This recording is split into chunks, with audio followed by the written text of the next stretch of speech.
ایک چیز روزانہ سیکھو. تو قرآن نہیں سیکھے ہوئے ہو تو قرآن سیکھو. یاد رکھنا اس وقت میں اللہ دنیا کی تقدیر بدل رہا ہے. جس وقت میں اللہ دنیا کی تقدیر بدلے اس وقت میں زیادہ سے زیادہ آدمی کو اللہ کی طرف رجوع کرنا چاہیے. مسئلہ مذاکروں سے کچھ نہیں ہوتا, مسئلہ ادھر ادھر کی باتوں سے کچھ نہیں ہوتا. مسئلہ جو ہوتا ہے وہ اللہ کو خوش کرنے سے ہوتا ہے. ہر چیز ہر منزل میں اللہ کی محتاج ہے اور اللہ کسی منزل میں کسی چیز کا محتاج اور پابند نہیں. زمین اپنے وجود میں اللہ کے محتاج, نفع پہنچانے میں اللہ کی محتاج, ختم ہونے میں اللہ کی محتاج, اناج اگانے میں اللہ کی محتاج, اناج نہ اگانے میں اللہ کی محتاج. جتنی منزلیں زمین پر آئیں گی یہ ہر منزل میں اللہ کی محتاج ہے. لیکن اللہ کسی منزل میں کسی منزل کا اللہ محتاج نہیں ہے. وہ تو امر کن کہے گا. بغیر باپ کے عیسیٰ علیہ السلام کو پیدا کر دیا. اور کبھی ایسا بھی ہوا, روایتوں میں آتا ہے چکی میں سے آٹا نکال کے دکھلا دیا کہ چکی میں سے یعنی کچھ نہیں ہے اس کے اندر, یعنی گیہوں ڈالے نہیں گئے ہیں, بغیر گیہوں کے چکی چلنے لگی, آٹا نکل رہا ہے. خالی تنور ہے, روٹیاں نکال کے دکھا دی کہ تنور جو ہے خالی, کچھ نہیں ہے اس میں, روٹیاں نکل رہی. زمین میں سے زمزم کا پانی نکال کے دکھا دیا, چل رہا ہے, کروڑوں آدمی استعمال کر رہے ہیں اسے. تو جو کچھ ہوتا ہے زمین کے اوپر اس کے فیصلے سب سے پہلے اس کے فیصلے آسمانوں پر ہوتے ہیں. زمین پر کوئی چیز بغیر آسمان کے فیصلے کے نہیں ہوتی, اور آسمان میں جو فیصلے ہوتے ہیں وہ ہمارے اعمال کی وجہ سے ہوتے ہیں, غیروں کے اعمال کی وجہ سے نہیں ہوتے. یاد رکھنا, یہ ذہن میں نہ لانا کہ غیروں کے اعمال کی فیصلہ نہ ان کے لیے جہنم ہے. زمین پر جو ہوتا ہے وہ مسلمانوں کے اعمال کی وجہ سے فیصلے ہوتے ہیں. جیسے ہمارے اعمال زمین سے آسمانوں پر جائیں گے ویسے فیصلے آسمانوں سے زمینوں پر آئیں گے. حضور صلی اللہ علیہ وسلم کو معراج میں جا کر اور معراج میں بلا کر اللہ تعالیٰ نے ساری چیزیں دکھائی. جب حضور صلی اللہ علیہ وسلم معراج میں تشریف لے گئے, روایت میں یہ آتا ہے کہ جا رہے تھے, جاتے جاتے حضور اپنے آنکھوں سے دیکھ رہے تھے یہ زمین سے جھوٹ چلا, یہ جھوٹ جا رہا ہے, یہ جھوٹ جا رہا, یہ جھوٹ جا رہا, یہ آسمان میں گیا, اور دیکھو یہ جھوٹ کی بلا یہ اللہ کی لعنت اتر رہی ہے.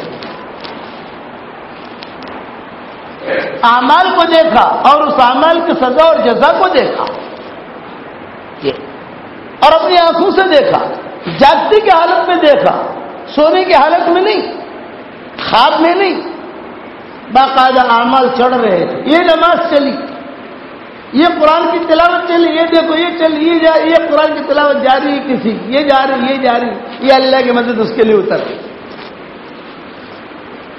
تو زمین پر جو کچھ ہوتا ہے اس کے فیصلے آسمانوں پر ہوتے ہیں. یاد رکھنا, حضرت علی سے کسی نے کہا, ایک مرتبہ حضرت علی رضی اللہ تعالی عنہ رات کے وقت میں گھر میں ٹہل رہے تھے. رات کے وقت امام حسن, امام حسین اور ان کے دوسرے صاحبزادوں نے, انہوں نے دیکھا, ساتھیوں نے دیکھا کہ آج گھر میں ٹہل رہے ہیں, داڑھی پکڑ کر, غم کے مارے ٹہل رہے ہیں گھر میں. ایک بیٹے نے ہمت کر کے پوچھ لیا, ابا جان نیند نہیں آ رہی, کیوں ٹہل رہے ہو؟ حضرت علی نے کہا بس میں ٹہل رہا ہوں. بچوں نے تحقیق کی باہر لوگوں سے, تو لوگوں نے کہا کہ آج ایک خط آیا ہے, آج ایک خط آیا ہے حضرت علی کے پاس, اور اس خط میں لکھا ہے کہ ہم تمہیں قتل کریں گے. اس کے لیے وہ غم کے مارے ٹہل رہے. تو صاحبزادے جب انہوں نے سنا ابا یہ خط آیا آپ کے پاس, چنانچہ کتابوں میں لکھا ہے کہ سارے کے سارے بچے جو ہے ان کے امام حسن امام حسین یہ سارے کے سارے دروازے پر تلواریں لے کر کھڑے ہو گئے حفاظت کی. حضرت علی ٹہل رہے تھے, ذکر کر رہے تھے. حضرت علی نے دیکھا یہ کھڑے ہیں, تلواریں لے کر کھڑے ہیں, ارے بچوں کیوں کھڑے ہو اور تلواریں تمہارے ہاتھ میں کیوں ہیں؟ تو انہوں نے کہا آپ کی حفاظت کے لیے کھڑے ہیں۔ حضرت علی نے فوراً جواب دیا زمین والوں سے میری حفاظت کرو گے یا آسمان والوں سے میری حفاظت کرو گے؟ زمین والوں سے حفاظت کے لیے آئے ہو یا آسمان والوں سے حفاظت کے لیے آئے ہو؟ تو انہوں نے کہا زمین والوں سے حفاظت کے لیے آئے ہیں، آسمان والوں سے تو کیسے کر سکتے ہیں؟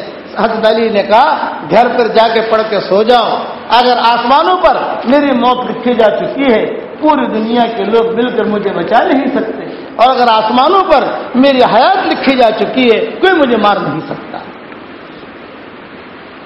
کرنے والے اللہ ہیں، جو فیصلہ ہوتا ہے وہ آسمانوں سے ہوتا ہے، اور آسمانوں سے جو فیصلہ ہوتا ہے وہ انسانوں کے اعمالوں کی وجہ سے ہوتا ہے۔ اس کے لیے یہ جس وقت میں اللہ دنیا کی تقدیر بدل رہا ہو تو سب سے پہلا کام یہ ہوتا ہے آج بھی اٹھتے بیٹھتے توبہ کریں،